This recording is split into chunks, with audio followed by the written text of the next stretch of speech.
Are you ready to meet one of the advisors who was leading the charge to use video as a marketing tool? It's Ron Bullis. He is CEO and founder of LifeWorks Advisors. Ron, thanks so much for being with me today. Yeah, happy to be here. So let's start out and tell me, how long ago did you actually dip your toe into the water of video marketing? June of 2018, we launched our first VSL on Facebook. Tell me a little bit about what your plans are for 2025 when it comes to using short format content on social to generate demand. It is our primary source of prospects. So to put it in context, we're 10xing our ad spend from this year to next year. And we are 100% committed to building an engine that consistently drives the right prospects to our advisory team through digital marketing. It is the most efficient, the most effective way out there to scale and grow a firm, but it requires a lot of investment on the front side. So most people would say digital growth doesn't work, digital marketing doesn't work. And I find that it's because they do just a little bit, test it, and they stop before they actually invest enough in it to build the platform. So what would you say is the time you have to invest in digital marketing to start getting results? One, you got to get really clear on who you're serving and going after. So I'm writing a white paper right now about the future of advice. One of the things that's missing is if you want to be an advisor in the 2030s, you better be damn good at marketing. One of the chapters in this white paper is start thinking like a marketer, which means who am I serving? What actually is their problem or challenge that I'm offering to solve? Social media and digital marketing, I think, goes off the rails for most advisors because they don't have a clear, cogent value prop. They don't have a clear stated ideal client persona. Like, these are the people we work with. These are the areas of expertise we have that differentiate us. And instead they just say, like, we do holistic financial planning. It's like, yawn. So does everybody else online. Let me hop over to your Future of Advice website, because we're doing something here that I consider to be kind of a pro step, and that is you have a longer format gated video on the homepage of your website. Tell me a little bit about the thinking behind this. For us, we've been exploring different ways of, let's say, audience building. Having a teaser, say like a 90-second or 2-minute long video that introduces a concept, and then you gate the rest of it. If you're into the correct niche, right? So the right audience filters through and then goes, oh, they're asking for my email address. In exchange, I get to engage in their content. It's a very low barrier.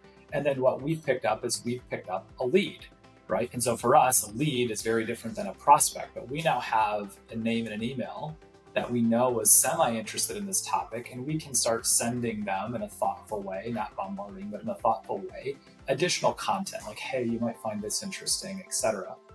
Our theory has been the top of the funnel at those first touch points. People have a short attention span and they won't give you much of their time, but the more bought in, the longer format content they want to engage with. Is that what you're finding? On our advisor marketing channel, we might have posted a 1.5-minute long video on Instagram or Facebook or something like this that is not gated. It's super easy to interact with. You can ignore it or you can engage. If they engage, it takes them to a landing page. We generally are finding that a longer form video on the landing page filters people out. So let's say maybe we don't get as many leads, but the quality of the lead that we get is better because they've engaged with enough of the content that they're like, I actually want more of this, as opposed to like, if it's just a minute long, they don't fully know what the offer might be or if they want it.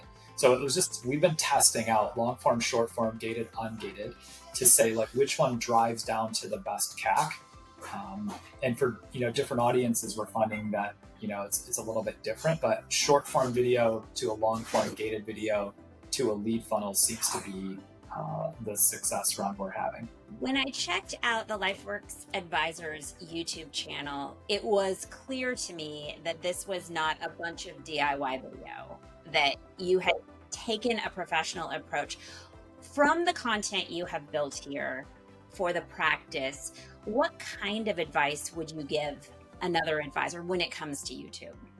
One, I would say go check out Streamline My Practice by Dave Solar. His YouTube page is much more phenomenal than mine. But a couple of practical takeaways. One, when we started doing video, and this is going to feel a little weird because I'm actually at my home office today, so I don't really have a great camera on, but all of my advisors at LifeWorks, when we are on video, whether it's in front of prospects or creating content online, we are using a professional camera, and we've invested in having good lighting and a good microphone, right?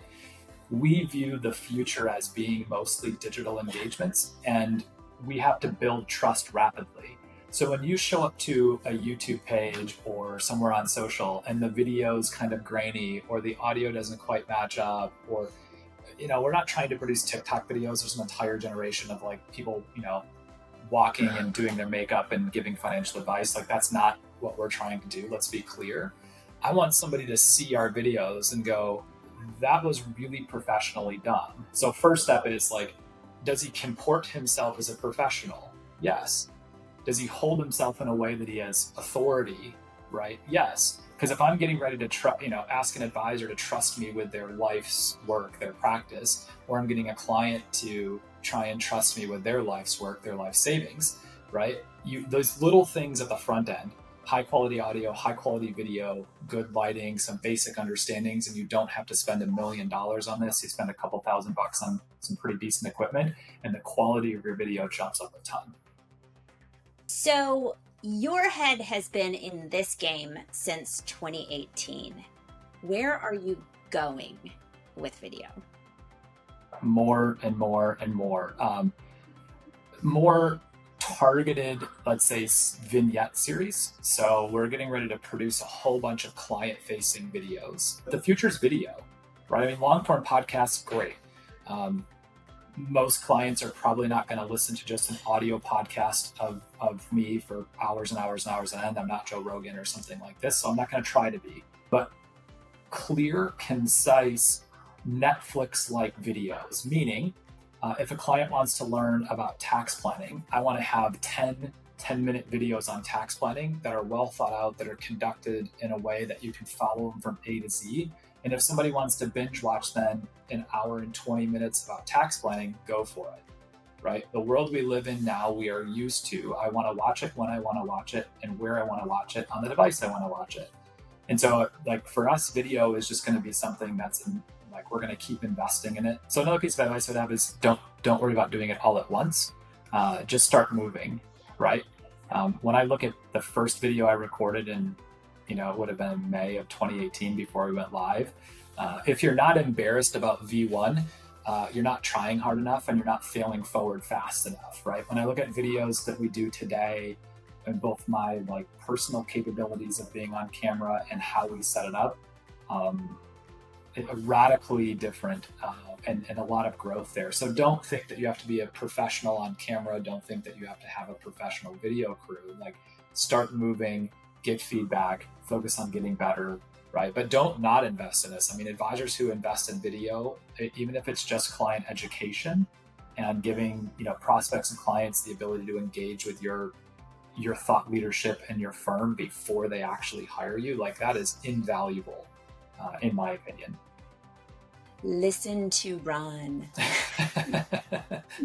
Thank you so much for your time today, Ron. It was really exciting to get to interview one of the early video adapters who is looking ahead into the future, doubling down on video because it makes sense. And remember, if Ron can do it, you can do it too. And if you're looking to build authority and grow your practice with video, that's what we do at Idea Decanter.